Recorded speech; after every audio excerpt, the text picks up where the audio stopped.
Olá, o nosso canal vai retransmitir os webinários sobre a CONAI 2024. Comente e compartilhe.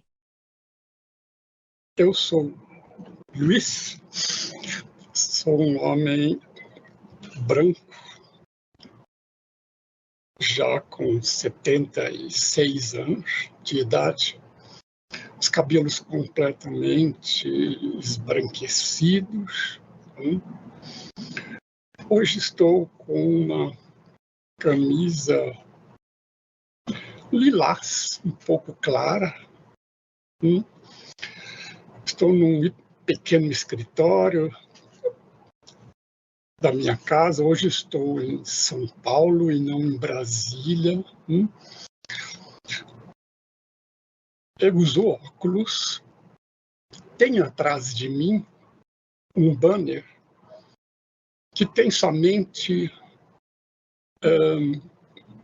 duas informações, como se fossem dois logotipos.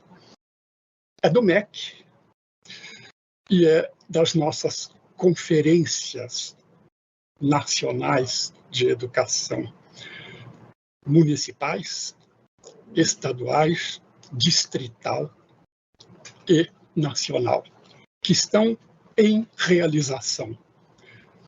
É por isso mesmo que neste terceiro webinário, realizado pela SAS-MEC, objetivamos impulsionar o debate nas conferências. E esses debates apoiam todo o trabalho das conferências com vistas a garantir um PNE 2024-2034 feito a partir de bases da sociedade, segundo necessidades e desejos dela. Todo esse trabalho tem o apoio do Fórum Nacional de Educação, que se organiza com a participação de dezenas de entidades educacionais do país. O tema que unifica o trabalho que estamos debatendo e que está a construir uma política de Estado para a garantia da educação como direito humano, com justiça social e desenvolvimento socioambiental sustentável. O nosso debate de hoje trabalha com acesso, qualidade, avaliação e equidade no ensino superior do país.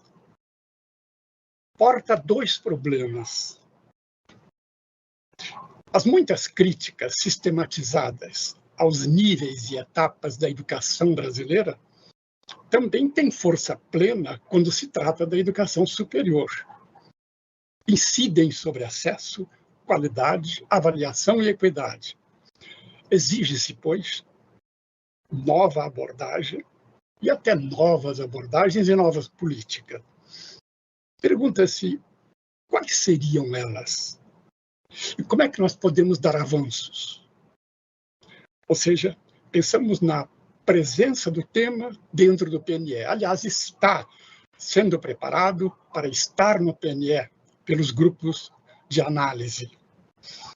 O segundo problema é que a universidade, embora também o próprio ensino médio, não tem somente por missão pensar naquela tradição científica e tecnológica que ajudou a organizar a sociedade até por volta de 1970, 1980. Do mesmo modo, deve haver a preocupação com as chamadas tecnociências interdisciplinares, transversais e com problemática força global. Como realizar a devida crítica científica a esse processo e incluir a educação básica dentro dele? Essas são as questões que a organização levanta para a nossa conversa. Nós temos colegas que estudam, que militam, que trabalham com o tema. Temos Marcilene Garcia de Souza, doutora em Sociologia, coordenadora-geral de Planejamento e Avaliação da Diretoria de Políticas e Regulação da Secretaria de Educação Profissional e Tecnológica do MEC e, da mesma forma, uma pessoa empenhada em políticas afirmativas e assuntos estudantis do Instituto Federal da Bahia. Temos o Jerônimo Tibus, doutor em Ciências Humanas, coordenador do Colégio de Pró-Reitores de Graduação dos IFES e, portanto, no trabalho com COGRAD, órgão da Andifes.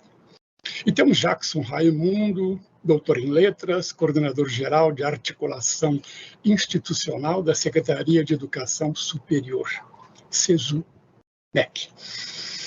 Eu agradeço muito a presença de vocês, ficamos felizes em terem recebido o nosso convite, estarem conosco. Com certeza, o apoio que se dá à reflexão das conferências é importante e ocorrerá hoje também. Professora Marcilene, professor Jackson, peço a vocês aquiescência, porque o professor Jerônimo está em movimento de viagem, trabalhando, parece que no aeroporto. É um orgulho e um prazer esse esforço do professor Jerônimo. Se permitem, ele fala primeiro porque tem voo. Tudo bem com vocês? Sim? Professor Jerônimo, a palavra é sua. Obrigado. Com prazer. Bom, muito boa noite a todas e todos. Agradecer imensamente o convite da CONAI Nacional para esse webinário e da importância realmente desse processo relativo à formação da CONAI. Eu tive a oportunidade de participar, antes de me deslocar para Brasília, na cidade de Santa Maria, né, município do qual está localizada a Universidade Federal de Santa Maria, da nossa rodada de discussões municipal, né, do CONAI, onde participamos também, e muito interessante a gente ver essa mobilização nacional pelo nosso PNE e com uma discussão avançada envolvendo todos os setores, uma mobilização gigantesca. É assim que realmente se constrói um processo de educação de futuro no nosso país.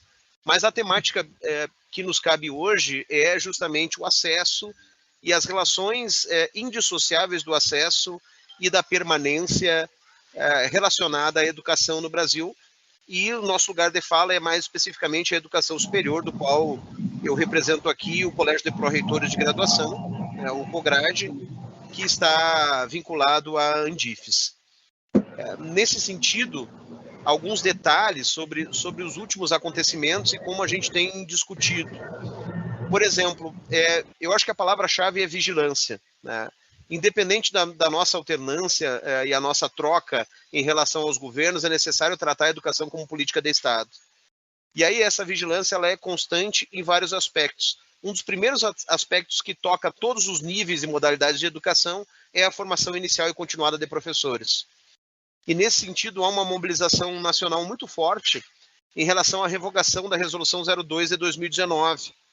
Porque essa resolução, de certa forma, quando foi criada, ela acaba por quebrar, né, com elementos que foram conquistas muito importantes, como, por exemplo, a integralidade e a indissociabilidade entre educação infantil e educação básica, que foi conquistada nesse trabalho interativo, né? A 02 de 2019 ela faz uma ruptura, né? E ela é contrária, inclusive, às metas do nosso Plano Nacional de Educação. Então, a gente já teve um posicionamento do CNE, na pessoa do senhor Luiz Cury, né, que teve esse comprometimento, né, justamente por essa revogação. Nós já tivemos comissões vinculadas ao Ministério da Educação com esse objetivo. Então, esse é um dos pontos que eu gostaria de tratar, a possibilidade da gente tratar de uma forma integral a educação, e a educação superior contribuindo e conversando e dialogando com a educação básica e com a educação infantil no processo de formação inicial e continuada de professores. Veja que a gente consegue, a partir dos for-profits, né, ou dos órgãos que nós temos estaduais, dentro das secretarias de Estado de Educação dos estados da federação, nós conseguimos um mapeamento da conexão com as instituições de ensino superior e como a gente consegue auxiliar nesse processo. Hoje, em todo o Brasil, a gente consegue praticamente vencer a primeira licenciatura em relação a esses elementos, né, em relação à falta de professores com primeira licenciatura. Mas há um grande desafio para a segunda licenciatura, para a continuidade dos estudos e para a especialização desses professores. Então, há realmente muito que se fazer no que tange a formação inicial e continuada de professores e também a forma com a qual as nossas licenciaturas são observadas. Hoje, foi feito um pronunciamento pelo ministro, né, em relação à divulgação dos dados do ENADE sobre a possibilidade de avaliar de uma forma mais concentrada a perspectiva das licenciaturas a partir de avaliações anuais em relação ao ENADE. Né? Esse é um apontamento que ainda carece de estudo sobre os fóruns em relação até à própria faticidade, de como a gente pode atender esse processo de avaliação. Mas o importante é que é necessário que haja uma avaliação que se estenda, inclusive, até mesmo aos estágios. Então, esses pontos que eu coloco são pontos bem operacionais, mas que conectam a educação básica com a educação superior, promovendo essa perspectiva de indissociabilidade.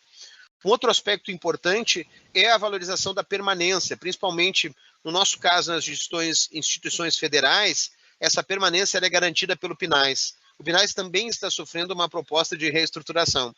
Só que essa proposta de reestruturação ela tem que garantir mais incentivo à permanência desse estudante. Nós, recentemente, também tivemos uma alteração na lei de cotas, lei de acesso ao ensino superior. A lei 12.711 ela passa por alterações, ela inclui uma cota específica para povos quilombolas, né? Ela modifica também onde os cotistas eles passam primeiro pela ampla concorrência para depois, né, também disputar as vagas de cotistas, ou seja, é um avanço, mas ainda há muito que avançar. Por exemplo, na questão das pessoas com deficiência, ainda há muito que avançar em relação a isso. Por isso que eu falo a palavra vigilância, ela é uma palavra extremamente importante nesse contexto, que nós precisamos estar vigilantes em relação aos avanços e não possibilitando retrocessos em relação a todos esses elementos. O que falo aqui na conexão do acesso, né, à educação superior é que nós mudamos realmente o Brasil nesses últimos anos. Né? Nós temos uma universidade mais inclusiva, uma universidade mais diversa, mas há necessidade que a gente precisa pensar na continuidade da política de cotas, mas também na continuidade de uma política forte de permanência. Então, esses elementos são elementos que se associam de uma forma muito interessante e há necessidade de amalgamar esse contato com a educação básica. E aí esse contato ele se dá por N elementos, desde os processos de seleção de ingresso, o fortalecimento do SISU, o fortalecimento dos processos próprios e inclusivos, o respeito à legislação de cotas, a perspectiva de aumento de programas como o próprio ProUni, né, e o próprio FIES. Então, nós estamos falando aqui de um processo que precisa ser integrado e coparticipativo. Então, aqui a gente está trazendo elementos que ligam acesso e ingresso com permanência, e também a perspectiva de que a educação superior ela consiga fazer esses elementos de uma forma mais dialogada. Essas são algumas pautas que o COGRAD tem debatido de uma forma intensa, né? Além do próprio COGRAD, esse debate se estende para um fórum que, além das instituições federais, abarca as instituições estaduais, as instituições municipais, públicas, e também as instituições privadas e as instituições comunitárias. E aí, dentro dessa perspectiva, o FORGRAD também tem uma atuação muito forte. Então, o que gostaríamos de dizer é que, sim, é necessário continuar avançando. A gente tem alguns dispositivos que são criados agora, né? E muitas novidades, inclusive modificações em relação ao Sistema Nacional de Avaliação do Ensino Superior. O próprio SINAI está apresentando aqui propostas de modificação. O INEP vem fazendo um trabalho integrado extremamente positivo, né, de rodadas de discussões descentralizadas, né, das suas reuniões em várias regiões do Brasil, e é justamente a partir desse trabalho que nós podemos construir. A oportunidade que nós temos da CONAI construir e solidificar a nossa estrutura do Plano Nacional de Educação, essa oportunidade dialogada, permite ouvir aí diversos atores. E a necessidade que a gente tem realmente de ouvir, porque essas políticas elas não podem ser trazidas de forma verticalizada. Você não constrói uma legislação de ações afirmativas de forma verticalizada. Né? Você precisa ampliar esse diálogo, né? E esse diálogo ampliado é importante que ele seja, então, visto a partir de todas as modalidades, todos os níveis que compõem a educação brasileira. Professor Luiz, também eram essas algumas considerações que nós gostaríamos de fazer e agradecer muito a oportunidade que a gente continue atento nesses webinários, podendo promover a discussão. Professor Jerônimo, muito grato. Eu creio que o destaque que o senhor faz da questão da vigilância me lembra a disposição em vários pontos dos livros do mestre Paulo Freire, que diz que não há nenhuma chance de avanço se nós não formos capazes de leitura e releitura do feito. Ele gosta de usar essa palavra, o feito, aquilo que fizemos nós. Então, lido e relido, repensado, como garantia do avanço. E aí o senhor coloca esta questão da vigilância num momento de restauração, mudança, mexidas, transformações. Oxalá realmente elas ocorram profundamente e essa relação ensino básico, ensino superior, possa ser uma baliza que apoia a ideia da nova qualidade social, pela qual nós nos batemos há tanto tempo. Eu agradeço muito ao senhor. Seria bom se pudéssemos tê-lo com mais alguma fala, mas eu gostaria de realmente, ao agradecer, abrir para a sua saída, porque o senhor está em movimento. Já é uma grande gentileza estar conosco, próximo de um voo. Muito grato, viu, a você. Muito boa noite, boa viagem também, Jerônimo. Muito obrigado, professor Luiz. Um abraço aos colegas. Um abraço, meu caro. Bem, nós passamos para a reflexão da professora Marcilene Garcia de Souza. Obrigado, Marcilene, por gentileza. Obrigada, senhor professor Luiz, querido, né? Essa voz mansa, e é ótimo aqui na mediação aqui desse trabalho, e agradeço ao Jackson também aí pela oportunidade de estar nesse webinário, e também Jerônimo, que acabou de sair. Agradeço o convite também que me foi feito aí pela CONAR. Bom, nós vimos que a fala anterior conseguiu fazer uma síntese boa, né, professor Luiz? De várias questões centrais aí para a gente discutir acesso, permanência e êxito aqui dos nossos estudantes. Eu vou focar aqui nesse lugar dos estudantes, mas pensar na importância, então, da instituição como um todo e, obviamente, aqui no papel do Ministério da Educação, pensar de forma estrutural as nossas instituições, quando a gente está falando do objetivo da educação, da sua finalidade, e refletindo a educação superior. Bom, eu vou, então, aqui reforçar que eu estou aqui como pesquisadora na área de relações raciais, especialmente na área de educação e ações afirmativas, e também fui gestora no IFBA até há pouco tempo, como diretora sistêmica de políticas afirmativas e assuntos estudantis.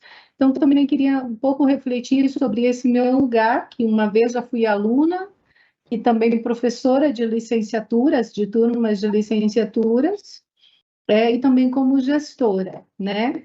Então, primeira questão, né, acho que não querendo, assim, acho que aproveitando um pouco a ênfase, né, que já foi dada por Jerônimo, porque a gente está falando aqui do tema, né, que é política de Estado como garantia de educação como direito.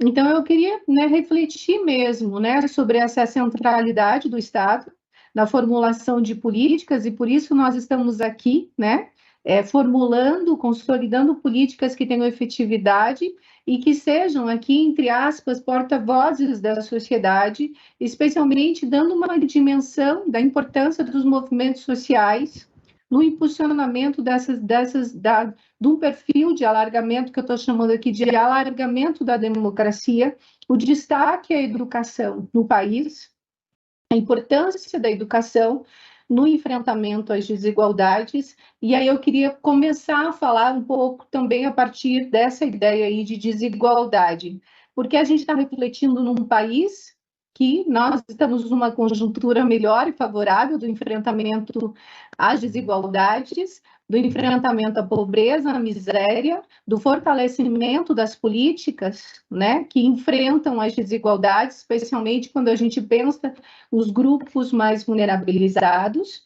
E aí, obviamente, estou falando do país, desse país que tem uma dimensão continental e considerando as desigualdades regionais. O que eu estou falando é muito óbvio, né? Mas eu acho que é muito importante a gente refletir sobre essa obviedade, porque nós estamos falando de algo fundamental na educação, que é de acesso, que é de permanência.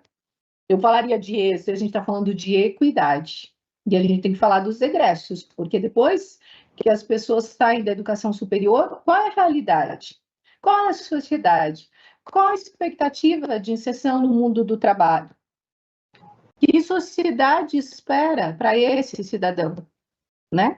Jovem, adulto. Então, acho que estou refletindo um pouco sobre isso para falar de acesso, permanência e êxito, sem deixar de falar da importância da educação de jovens e adultos para o enfrentamento a essas desigualdades.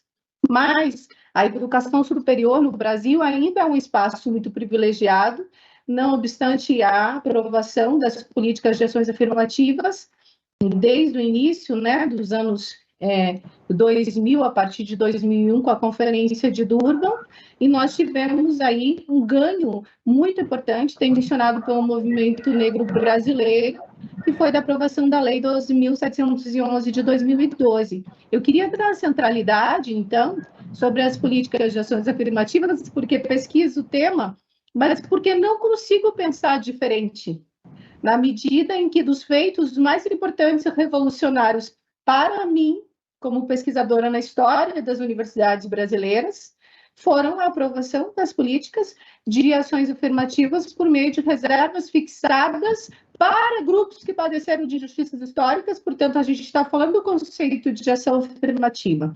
E isso é muito caro para a gente pensar um país do ponto de vista da sua história de colonização, de escravização, de genocídio aos povos indígenas e de escravização também aos indígenas e à população negra. Da importância da política, porque eu estou colocando a centralidade no enfrentamento às desigualdades. Portanto, quando a gente está falando da educação superior, da valorização da população negra, dos povos indígenas e das comunidades quilombolas, que, como disse Jerônimo, agora, com a nova alteração, né, da Lei 12.711, a nossa lei de cotas, passou a incluir também as comunidades quilombolas como sujeitos de direitos de uma política de ação afirmativa, ou seja, do reconhecimento, portanto, do Estado, desse Estado que, do ponto de vista da história, negligenciou direitos, né, e a possibilidade, então, que a gente está tendo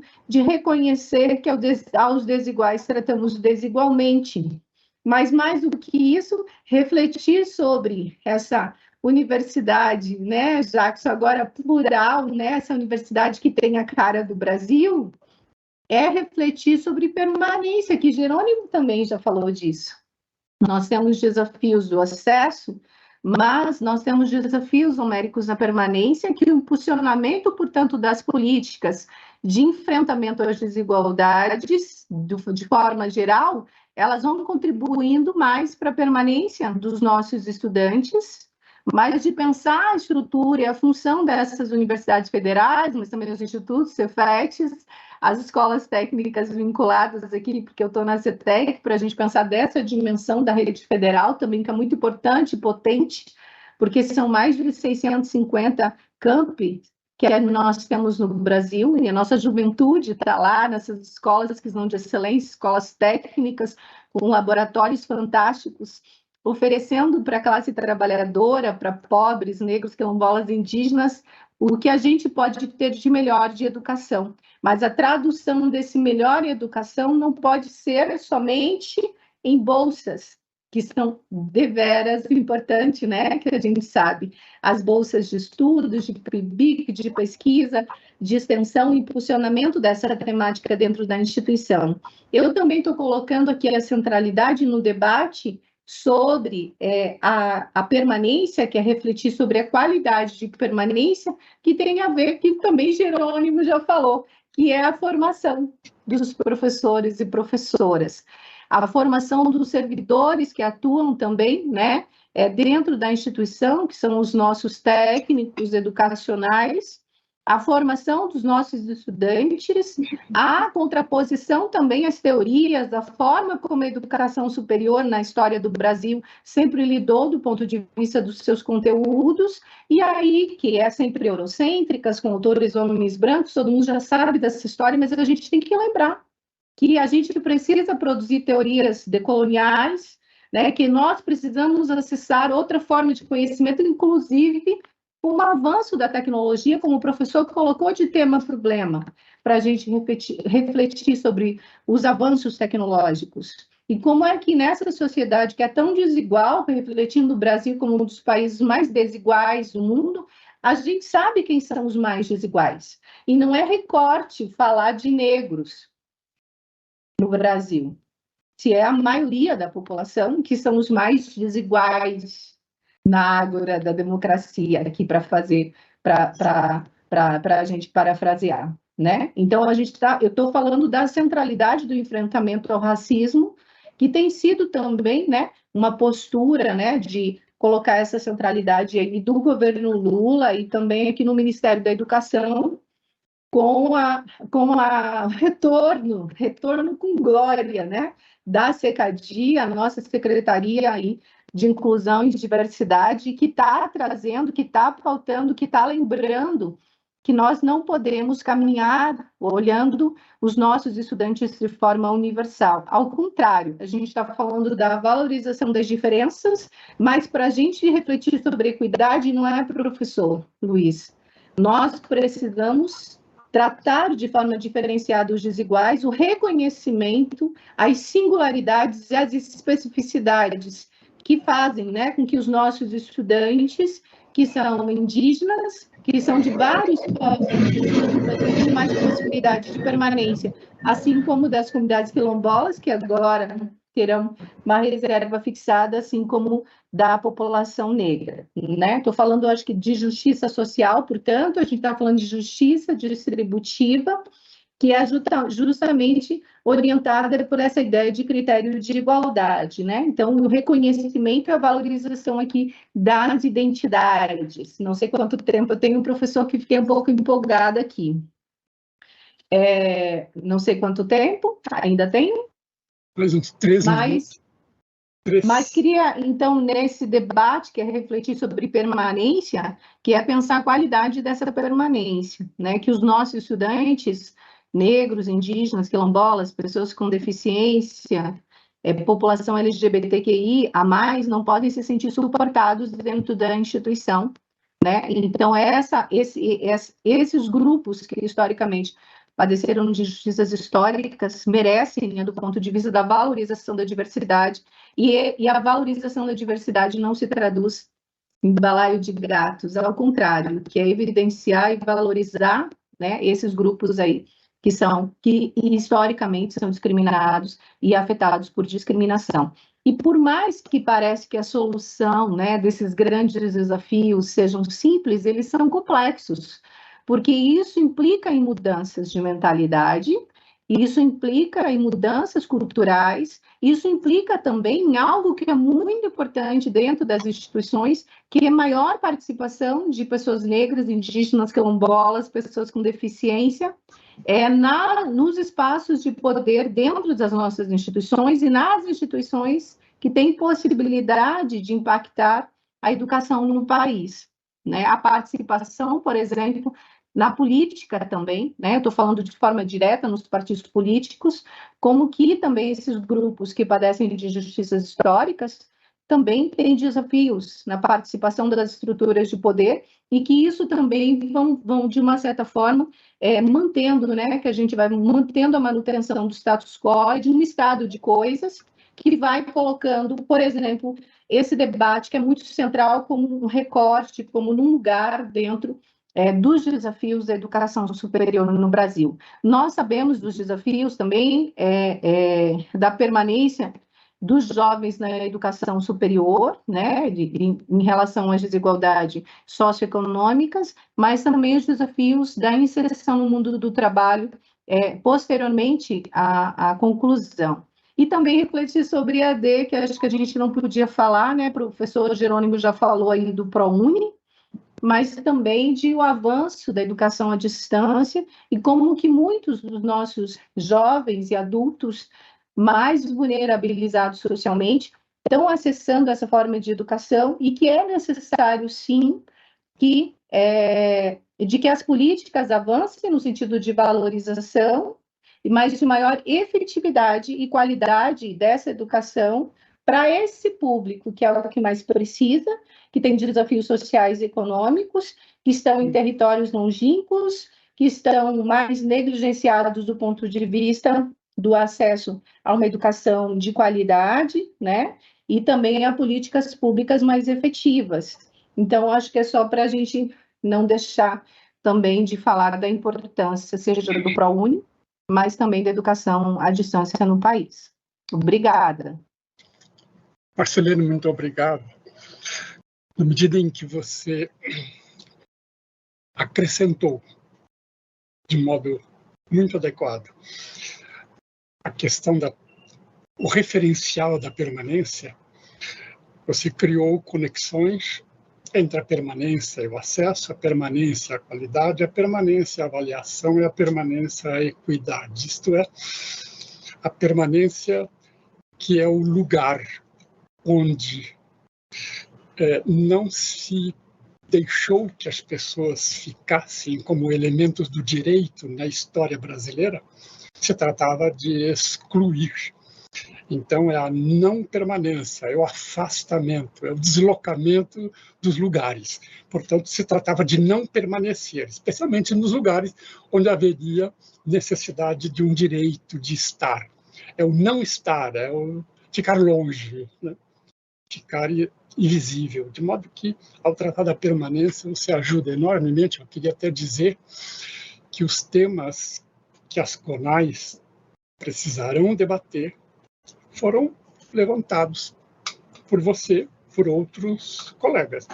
Certamente isso vai se enriquecer no debate dos webinários, que é essa permanência associada aos outras referências que tínhamos feito, que leva ao alargamento da democracia, que questiona a colonização e as formas de genocídio, que leva a estar no lugar de sofrer a exclusão. E uma coisa central, que precisa ser pensada, inclusive para o PNE, eu creio que ocorrerá. Isto é, tratar de populações e de culturas afro-brasileiras não é recorte, é indispensável se eu estou tratando da população brasileira.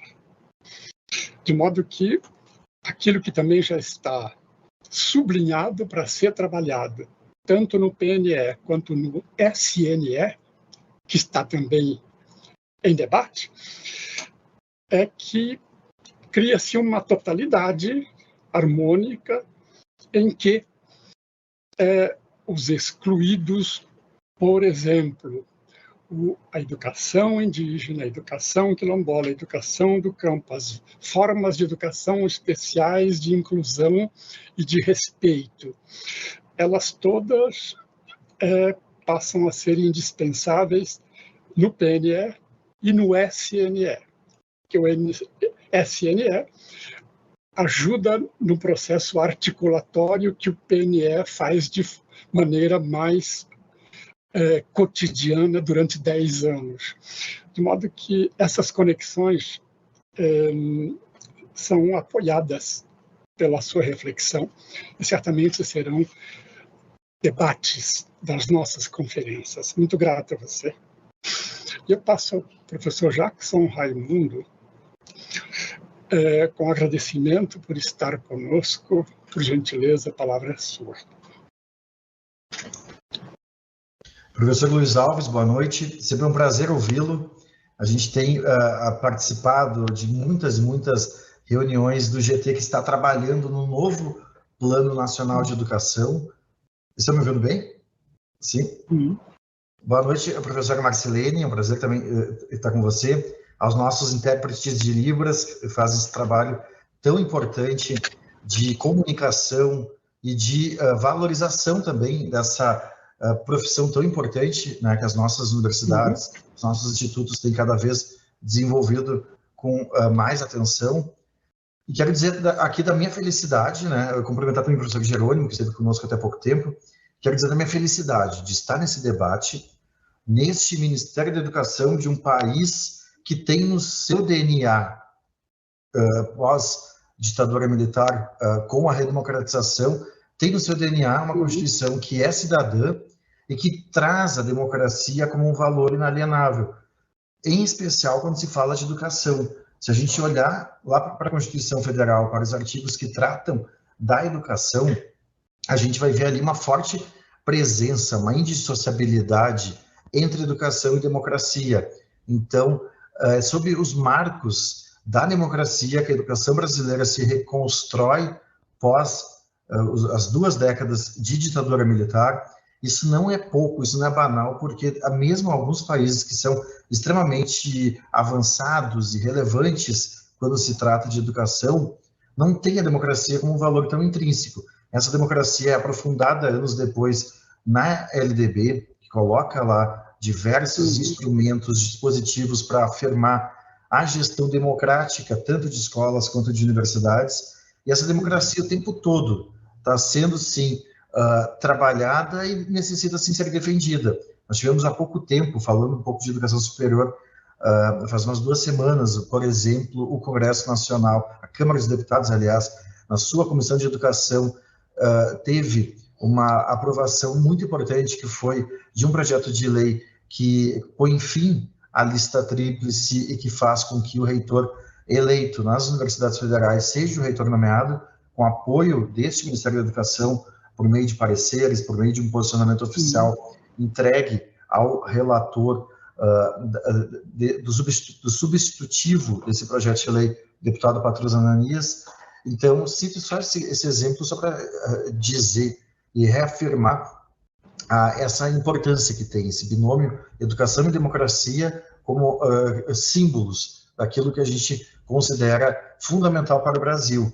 E digo isso porque, como esse webinário também está sintonizado, né, ao nosso processo de Conferência Nacional de Educação, a tudo que vem sendo construído nos últimos meses para reafirmar a educação como o lugar da democracia, porque me parece que esse boom de conferências em todas as áreas, ele vem num momento muito importante, onde a gente passou alguns anos, uns 6 anos, tendo que resistir, enfrentar diversos retrocessos no âmbito dos direitos sociais, dos direitos humanos e da própria democracia.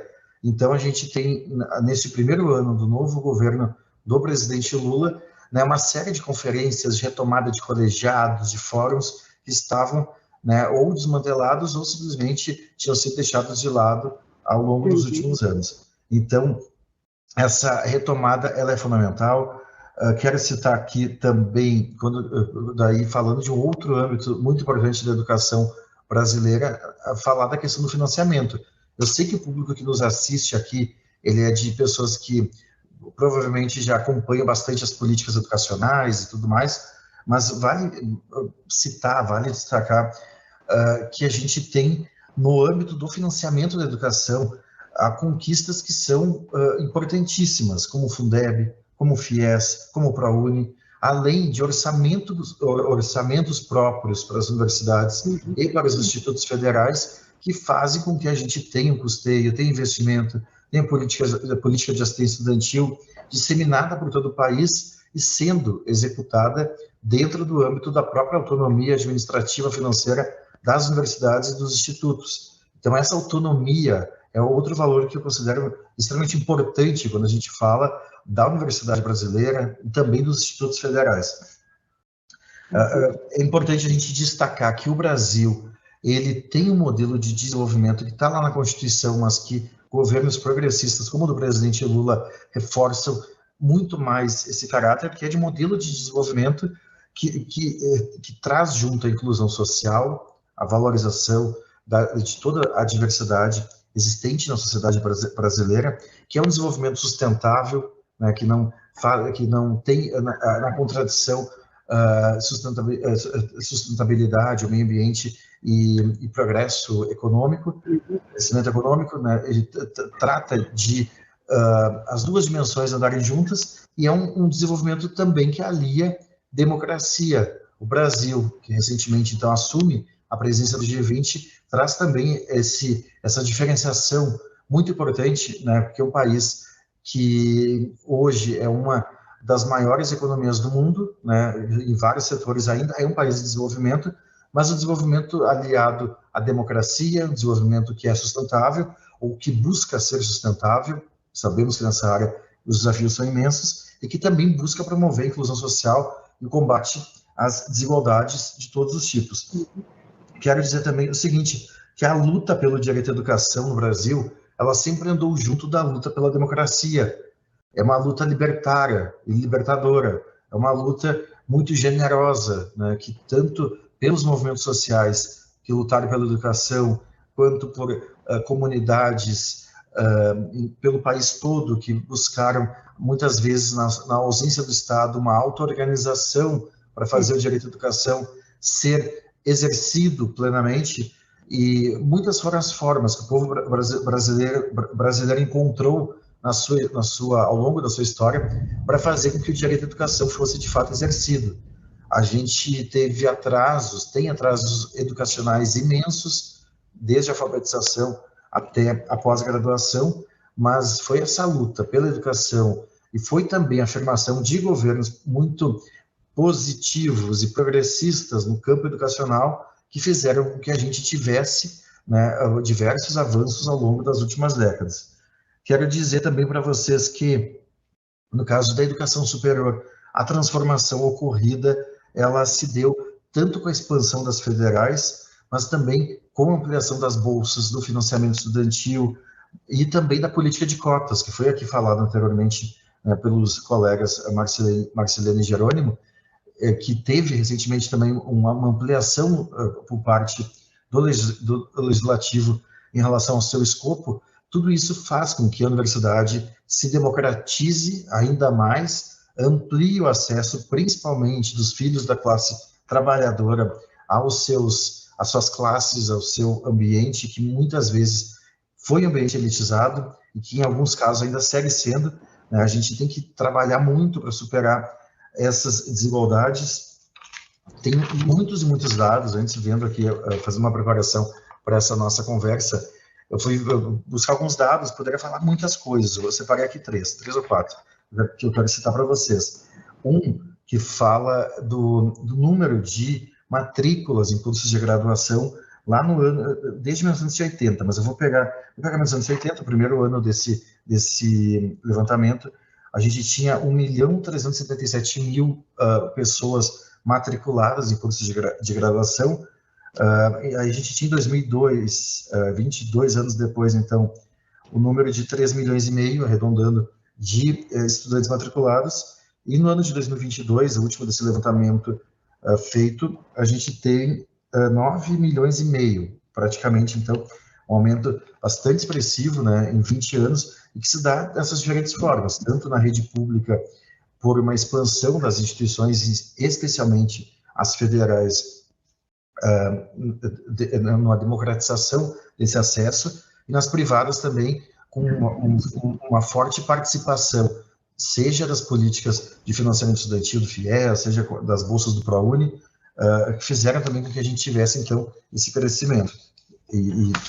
Cito também que a gente tem, por categoria administrativa, uma diferença muito grande, né? A gente tem hoje números que apontam que 78% das matrículas na graduação estão na rede privada e 22% apenas na pública. Na privada, faço só uma observação, uma ponderação, porque aqui também entram as comunitárias, que pela LDB tem, né, um estatuto diferente das privadas fins lucrativos, mas nesse levantamento aqui elas estão juntas, mas eu quero destacar, enfim, que as públicas respondem por 22% das matrículas na rede, nos cursos de graduação, que é um número que pode, sem dúvida alguma, deve ser aumentado, mas, por outro lado, também, as públicas têm uma importância muito grande quando a gente pensa na qualidade. Eu trago aqui um dado de 2018, 2019, aliás, que diz que na produção científica acadêmica, a gente tem entre as 15 instituições, a gente tem 15 instituições que produzem 80% da produção científica no nosso país. 15 instituições produzem 80%, ou seja, produzem a imensa maioria do que é feito, né, de produção científica. E dessas 15 instituições, todas são públicas. São 11 federais, 4 estaduais, então 3 do estado de São Paulo e a estadual do Rio de Janeiro. Então, são todas universidades que têm, né, o financiamento do Estado. Então, eu destaco isso, né, para a gente, enfim, não de forma alguma que fazer um elogio apenas, né, às públicas. Tem muitas privadas, muitas comunitárias, tem um trabalho importantíssimo também, mas para destacar que a gente tem que valorizar muito as nossas instituições federais, estaduais, que ao longo de alguns anos, né, foram bastante atacadas, né, por quem dizia que eram lugares de balbúrdia, eram lugares onde não se fazia um trabalho sério. Elas foram resistência e elas são, sim, responsáveis por boa parte do que a nossa ciência brasileira produz. Então, quero fazer mais como um tom de reconhecimento, de valorização às nossas universidades e institutos federais, estaduais, esse destaque em relação à nossa produção científica. O crescimento que nós tivemos de 2005 a 2022, ele foi bastante expressivo, né? Nós temos muitos gráficos que mostram um aumento grande tanto do número de matrículas presenciais quanto de EAD. A EAD, aí sim, teve um crescimento bastante expressivo quando a gente olha comparado ao presencial. Eu tinha separado um gráfico aqui, agora não estou achando, mas que resumidamente apontava isso, de que a gente teve até um decréscimo no período 2018-2022 no número de matrículas presenciais e teve um aumento de 119% no número de matrículas EAD, né? Então, esse é um dado que por vezes nos preocupa, inclusive, né, por conta das metodologias e da eficácia do que é feito na metodologia da educação à distância, mas também temos que reconhecer a importância que tem a educação à distância, principalmente para aqueles estudantes que muitas vezes não têm a oportunidade de estudar durante o dia, ou que moram em locais distantes de universidades mais consolidadas, que têm a matrícula presencial. Então, a EAD tem esse caráter democratizante, mas também é uma preocupação nossa sempre reforçar também a qualidade, né, dos cursos que são oferecidos nessas instituições. Quero, por fim, destacar que a gente tem um desafio que não é pequeno, que é continuar ampliando, sim, o acesso à educação superior. Quando a gente olha para a expansão da educação superior no contexto internacional, a gente vai ver que os números do Brasil, eles ainda são inferiores às médias que a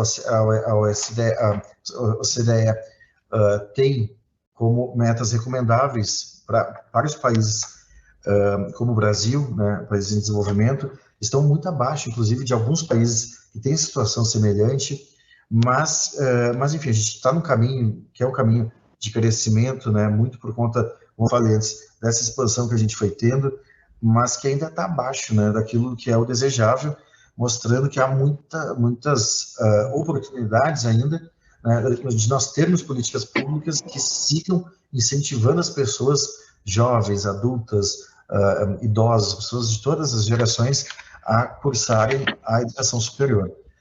Encerro dizendo que, aí falando de Plano Nacional de Educação, que os desafios que nós temos, me parece que eles estão... eu lembro que toda vez que a gente vê o PNE ainda vigente, o PNE 2014-24, nós vemos uma meta na educação superior direcionada ao acesso, outra à qualidade, e uma outra ainda, né, que fala de pós-graduação, do acesso à pós. Mas quando a gente pensa no acesso ao ensino superior, em especial à graduação, nós não podemos pensar no acesso dissociado de outros dois elementos fundamentais, que é a permanência, que a colega Marcelene colocou muito bem, diversos aspectos em relação à permanência, e a conclusão. Quero destacar aqui a preocupação que nós estamos tendo muito fortemente com a conclusão no ensino superior. Nós temos hoje, eu tinha separado também um gráfico aqui, que depois, se a gente tiver mais uma oportunidade, eu vou localizar ele, de que muitas vezes o índice de evasão é imenso, tanto nas instituições públicas quanto nas privadas. Então, garantir as condições de permanência e fomentar que todo aluno, todo estudante que ingresse na educação superior termine o seu curso, isso também é um objetivo que nós entendemos que deve nortear o novo Plano Nacional de Educação, bem como a qualidade. A qualidade da nossa educação superior é algo que nós temos sim que pensar. Não é fácil, inclusive, ter indicadores precisos e parâmetros do que é qualidade. No PNE vigente, se dava muito a partir do número de professores, mestres e doutores. A gente tem, inclusive no GT do PNE, tido o acúmulo de que esse dado ele é muito insuficiente para tratar desse tema, né, e nós temos conversado sobre diversas outras preocupações e possibilidades de parâmetros e futuros indicadores para lidar com a questão da qualidade da educação superior. Então, o trinômio, o tripé, acesso, permanência e conclusão, por um lado, é um desafio, é uma prioridade que a gente tem trabalhado muito fortemente quando fala de educação superior no PNE, e a outra questão é a qualidade, mas aí ampliando bastante em relação ao que tem no PNE vigente e olhando também para outras possibilidades e outras necessidades apontadas quando se pensa em qualidade da educação superior. Então, muito obrigado, professor Luiz Alves, ficamos à disposição. Muito obrigado, professor Jackson.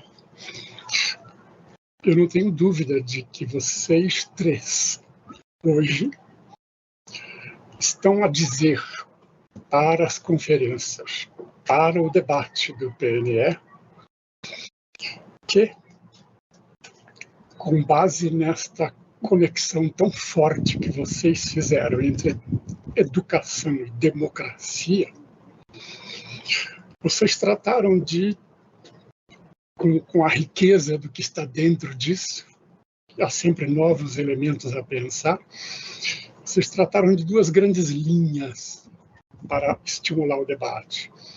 Uma linha de afirmação dos movimentos sociais do país, porque sem eles, um governo democrático preocupado com restaurações e retomadas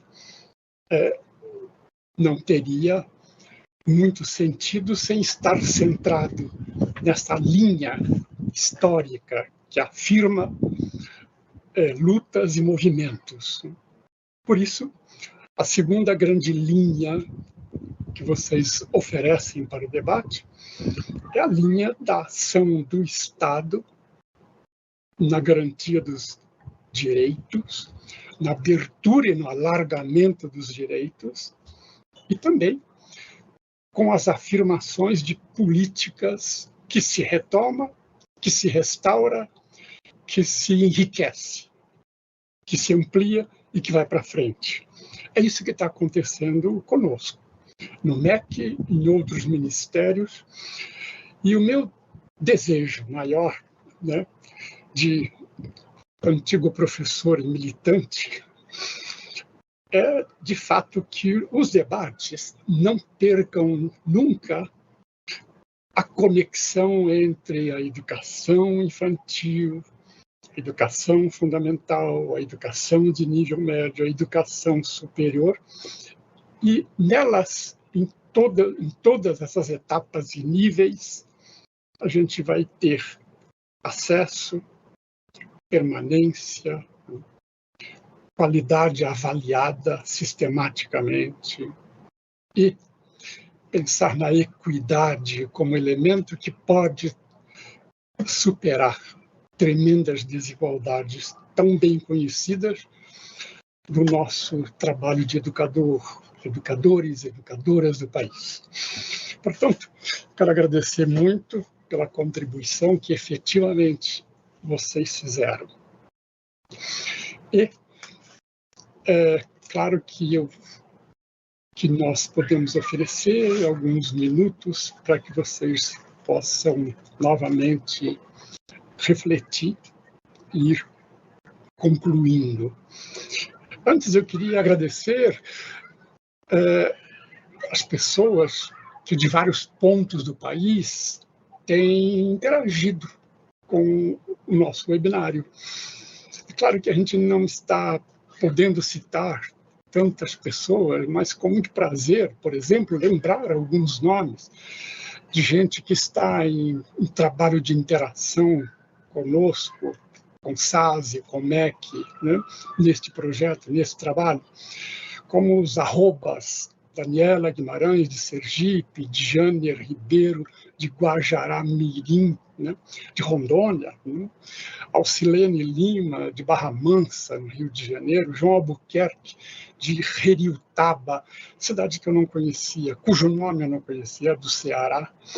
Muito grato a vocês, né, que interagem, que estão nos webinários, independentemente do trabalho que exercem, são pais, são mães, são professores, professoras, são pessoas interessadas na educação brasileira. Então, muito grato.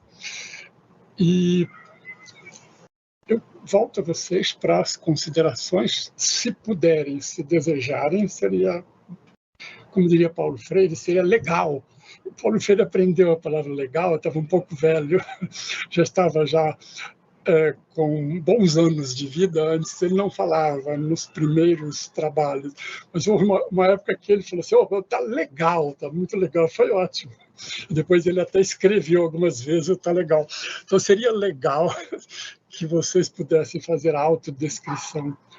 A gente não pode deixar de lembrar, porque a autodescrição, para nós, se conecta também ao valor do nosso trabalho de Libras, que está feito aqui. E, oxalá nós tenhamos ampliação sempre das pessoas cuja tradução em Libras produz a comunicabilidade deles conosco e com todas as demais pessoas. Professora Marcilene, eu retorno a você. Professor, então é para eu fazer minha autodescrição e considerações finais ou só autodescrição? É isso mesmo, autodescrição e considerações, lembrança de alguma coisa a mais que gostaria de... Certo, obrigada. Bom, então, meu nome é Marcilene Garcia, vou aproveitar e já falar que meu apelido é Lena, que é meu apelido de família. Eu sou uma mulher negra pelas categorias do IBGE Parda, eu tenho cabelo com dreads, e estou com um chale amarelo, que é de trabalho de economia solidária. É isso, obrigada. E, bom, das considerações finais, queria aqui, então, já que o Jerônimo abriu aí as informações falando desse projeto-lei, né, que foi aprovado aí no Senado, de alteração da 12.711 de 2012, a nossa lei de cotas. E essa alteração muito importante, né, a vitória também do movimento social, que lutou pelo fortalecimento das políticas de ações afirmativas. Então, nós temos um destaque, né, que para além da inclusão de quilombolas, que isso é muito importante, né, para a ideia, né, para a missão da política, e também a prioridade na assistência estudantil para os estudantes que são oriundos de políticas de cotas. para negros, né, pretos e pardos, indígenas, pessoas com deficiência, quilombolas e alunos que entram por critério de escola pública. Também no critério da lei, né, que alterou na proposta, que 50% das vagas que foram ofertadas para as políticas de ações afirmativas sejam para estudantes com renda per capita de até um salário mínimo, e não mais de um salário e meio, porque hoje um salário e meio dá quase R$2.000, né? Então, considerando também a conjuntura, né, de empobrecimento do país nos últimos anos, né, o enfrentamento aí agora, nesse momento, às desigualdades, de reconhecer, né, do ponto de vista do reconhecimento maior de que os estudantes mais empobrecidos tenham mais oportunidade de adentrar aos espaços das universidades federais, mas também institutos, Cefetes, escolas vinculadas.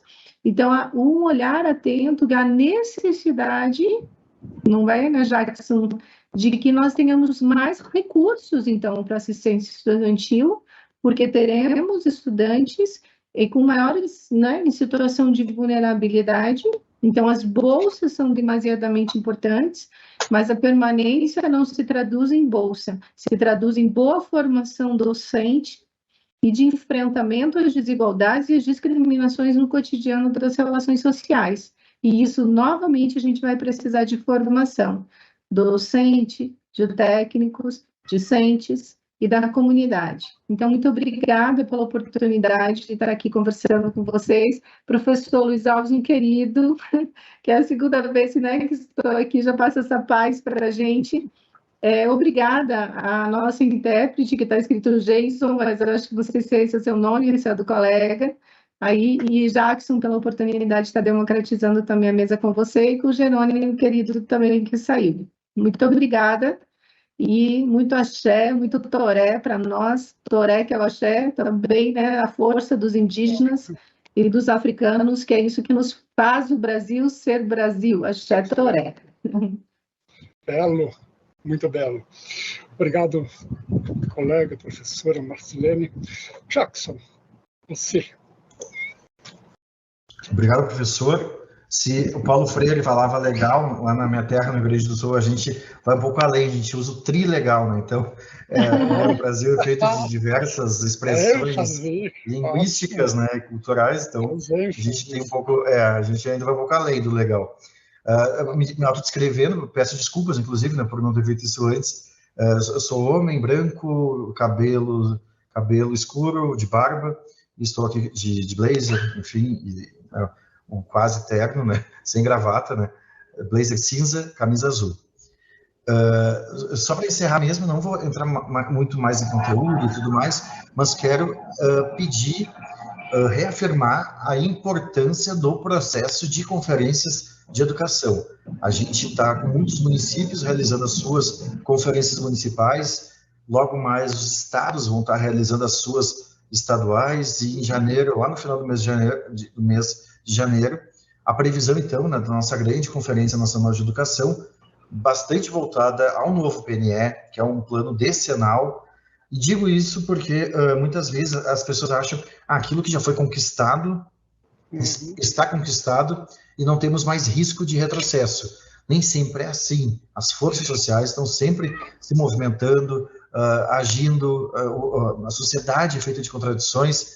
Então, para defender aquilo que determinados segmentos conquistaram bravamente como um direito seu, é importante ter uma mobilização permanente, e essa mobilização passa também por aproveitar os espaços de participação popular, de participação social que existem, né, e que agora a gente tem, então, esse momento ímpar, né, de participação, que são as conferências. Então, estimulo demais que todo mundo se organize, participe no seu município, no seu estado, e a gente tem uma grande Conferência Nacional de Educação que fortaleça ainda mais as nossas políticas educacionais e os avanços arduamente conquistados durante décadas, que a gente não tenha retrocessos, né? Então, que a gente siga avançando as nossas políticas, o nosso Sistema Nacional de Educação, mas tudo começa pelo município. Então, participemos, façamos a construção partir dos locais onde a gente atua, para que tenhamos, né, um processo que radicalize a democracia, né, e impeça retrocessos. Muito boa noite, né, professor Luiz, a Marcelene e a todos que nos acompanharam. Muito obrigado, Jackson. Muito obrigado, Marcelene. Assim faremos, estamos a fazer, com muita gente participando, na direção de um PNE que considera a história brasileira e considera como estávamos há 10 anos atrás, os valores que conquistávamos ali, mas que também 10 anos depois significa a exigência de forte reflexão na direção do futuro breve, né? Futuro que está aqui já agarrado a nós. Portanto, muito grato a vocês que contribuíram bastante no enriquecimento deste debate.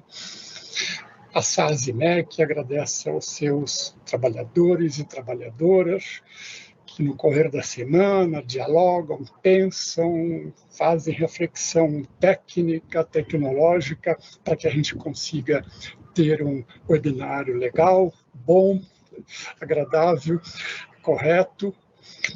Nossa gratidão sempre, sempre aos nossos colegas, às nossas colegas de Libras. E até o próximo webinário. Uma noite feliz e alegria estar com todos e todas e todes. Tchau, gente.